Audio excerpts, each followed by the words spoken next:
میں جو پڑھ رہا ہوں 3 سال کے اندر کا واقعہ ہے، کربلا معلیٰ میں ہوا ہے۔ اس واقعے کے عینی شاہد زندہ ہیں، موجود ہیں۔ واقعہ یہ ہے کہ یورپ سے ایک قافلہ کربلا معلیٰ، نجف اشرف جو کہ ایئرپورٹ نجف میں بھی ہے، بغداد میں بھی ہے، نجف آئے، نجف سے زیارتیں کر کے وہ قافلہ کربلا جانے لگا۔ اس قافلے میں اور جہاں بہت سارے لوگ تھے، اسی قافلے میں ایک نوجوان ہے جس نے اس روایت واقعے کو نقل کیا ہے، اور اس نوجوان کا کردار چونکہ آخر تک رہا ہے۔ ہو گئی مجلس، میں اس کو محفوظ کیجیے گا۔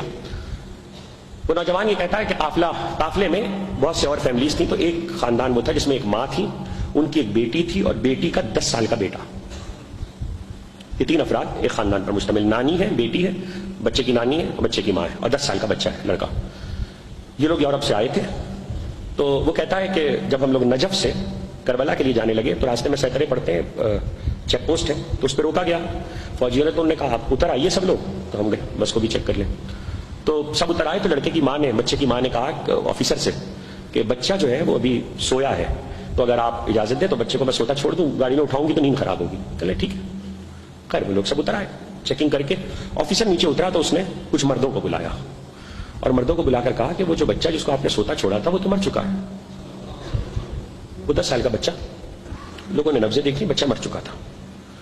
ہے اب ظاہر ہے 10 سال کا بچہ، ماں ہے، نانی ہے، مرد بھی کوئی نہیں ہے گھر کا ساتھ، ماں کی کیا حالت ہوئی ہوگی۔ آفیسر نے یہ کہا کہ چونکہ اب آپ کے ساتھ میت ہے اس لیے اب آپ لوگ کربلا ابھی نہیں جا سکتے، نجف قریب ہے، آپ پہلے نجف واپس چلے جائیں اور بچے کی تدفین کر لیں، پھر آپ لوگ کربلا آئیے گا۔ یہ لوگ واپس نجف ہو گئے۔ اس نوجوان نے جس نے واقعے کو نقل کیا ہے، اس نے بچے کو اپنے ہاتھ سے قبر میں اتارا ہے، وادی السلام میں تدفین کی ہے۔ یہ لوگ کہتے ہیں کہ ہم لوگ تدفین کی بچے کی، خیر وہ جو وقت بھی گزرا، پھر ہم لوگ کربلا آ گئے۔ بچے کی ماں پر یہ اثر ہوا کہ اس کے بعد سے وہ کسی حرم میں نہیں گئی زیارت کرنے۔ دیکھیے میں ایک بات عرض کر دوں اس سے پہلے کہ واقعہ آگے بڑھاؤں، ہر انسان کے قلب کی ایک الگ کیفیت ہوتی ہے اور اس کا مولا سے اپنا لگاؤ ہوتا ہے۔ ہم کسی کے طور طریقوں پر کہ وہ مولا کے ساتھ کیسا لگاؤ رکھتا ہے ہم اس پر اعتراض نہیں کر سکتے۔ وہ عورت، وہ ماں بچے کی کسی حرم میں نہیں گئی، لوگوں نے بہت سمجھایا، اس کی ماں نے، بچے کی نانی نے کہا کہ بیٹا اللہ نے دیا تھا، لے لیا، مولا نے واپس اور دے دیں گے، تم چلو۔ خیر کئی دن گزر گئے، جب یہ لوگ واپس ہونے لگے اور ان کی فلائٹ تھی تو اب ان کو چونکہ واپس جانا تھا نجف، تو کربلا معلیٰ سے، تو اس کی ماں نے کہا لڑکی کی، بچے کی نانی نے کہ بیٹا اب ہم لوگ جا رہے ہیں، جانے پھر کب کربلا آنا ہو الوداع کر لو، روزے سے رخصت ہو لو۔ تو کہتے ہیں کہ یہ سمجھانے پر وہ بچے کی ماں آ گئی۔ واقعہ اب اس کے بعد جو ہے مجھے نہیں معلوم آپ کیسے سنیں گے۔ وہ کہتے ہیں کہ جس وقت وہ ماں ان کے کہنے پر آئی تو یہ پورا قافلہ، چونکہ پارٹیشن جب سے لگے ہیں روزوں میں تو اندر زیارت نہیں پڑھ سکتے، تو صحن میں کھڑے ہو کر روزے کے یہ حضرت عباس کے صحن میں زیارت پڑھ رہے تھے، پورا قافلہ زیارت پڑھ رہا تھا۔ تو یہ نوجوان کہتا ہے کہ ہم لوگ زیارت پڑھ رہے تھے کہ ہم نے دیکھا بچہ سامنے سے چلتا ہوا۔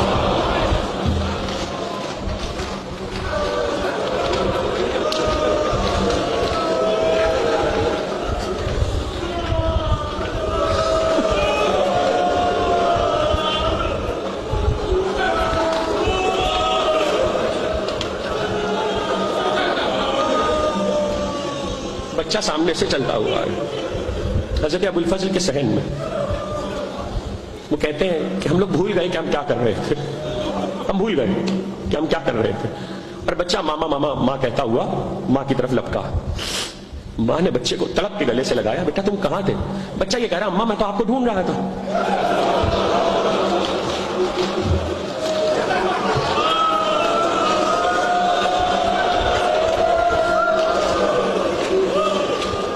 جن لفظوں میں بچے نے سنائی ہے بات، انہی لفظوں میں عرض کر رہا ہوں۔ بچے نے کہا کہ ماما میں آپ کو ڈھونڈ رہا تھا۔ تو کہا بیٹا پھر تم یہاں کیسے پہنچے؟ کہا ماما میں آپ کو ڈھونڈ رہا تھا تو گھوڑے پر سوار ایک انکل آئے۔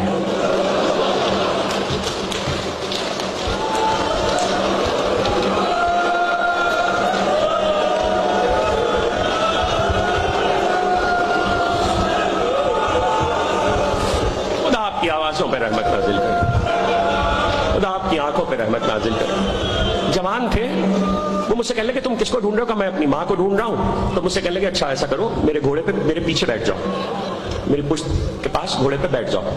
تو میں نے کہا کہ انکل میں تو گھوڑے پہ نہیں بیٹھ سکتا، گھوڑا بہت اونچا ہے، آپ ذرا اپنا ہاتھ بڑھا دیجیے۔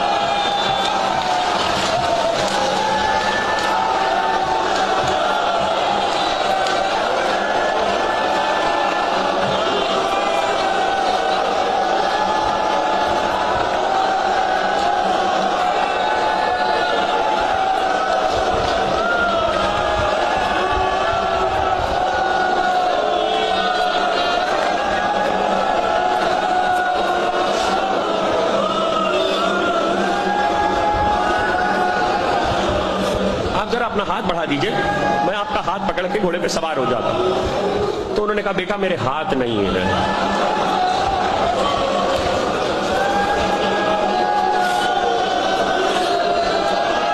بیٹا میرے ہاتھ نہیں ہے، خدا آپ کی آوازوں پہ رحمت نازل کرے۔ مجھے نہیں معلوم اب اس سے کیا پڑھا جائے گا اور کیا نہیں پڑھا جائے گا۔ بیٹا میرے ہاتھ نہیں ہے۔ تو انہوں نے کہا اچھا بیٹا میں گھوڑے کو بٹھا دیتا ہوں، تم گھوڑے پہ سوار ہو جاؤ۔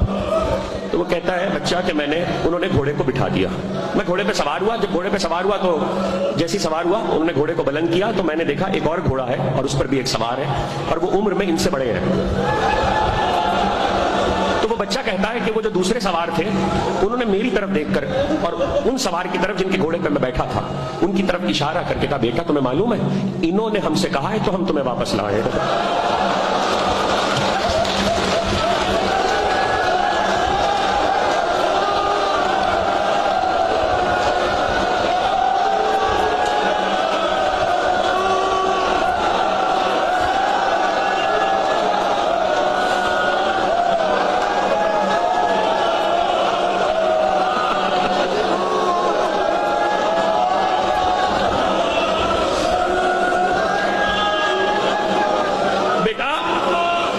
انہوں نے ہم سے کہا ہے تو ہم تمہیں واپس لائے ہیں۔ ایک مرتبہ وہ نوجوان جس نے واقعے کو نقل کیا ہے وہ نوجوان کہتا ہے کہ بچہ جو قمیض شرٹ پہنا ہوا تھا تو میں نے دیکھا کہ شرٹ پہ خون لگا ہے، ہم نے دیکھا شرٹ پہ خون لگا ہے تو ہم نے بچے سے پوچھا کہ بیٹا یہ تمہاری شرٹ پہ خون کیسا ہے؟ تو بچہ کہنے لگا کہ بھائی بات یہ ہے کہ جب میں گھوڑے پہ بیٹھا تو ان انکل نے مجھ سے کہا کہ ایسا کرو تم گر جاؤ گے تو میری کمر میں ہاتھ ڈال کے مجھے مضبوطی سے پکڑ لو۔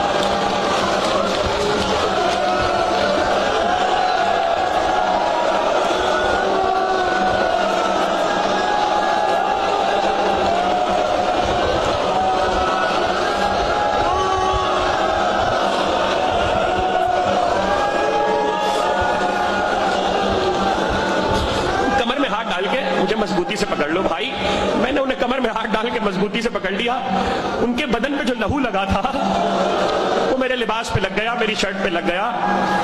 یہ نوجوان کہتا ہے کہ ہم لوگوں کے سمجھ میں ہی نہیں آیا، ہم اتنے حواس کھو چکے تھے، کہتے ہم لوگوں کی فلائٹ تھی لیکن ہم نے فلائٹ مس کر دی اور ہم واپس نجف گئے۔ اس نوجوان کا بیان ہے، کہتا ہم نجف گئے، واقعہ ختم ہو گیا، کہتا کہ ہم نجف گئے اور میں نے وادی السلام میں وہاں باقاعدہ انتظامیہ سے اجازت لی قبر کھودنے کی، یہ واقعہ سنا کر۔ تو کہتا ہے جس قبر میں میں نے بچے کو اتارا تھا اپنے ہاتھوں سے، جب میں نے قبر کھودی ہے تو اس میں خالی کفن رکھا ہوا تھا۔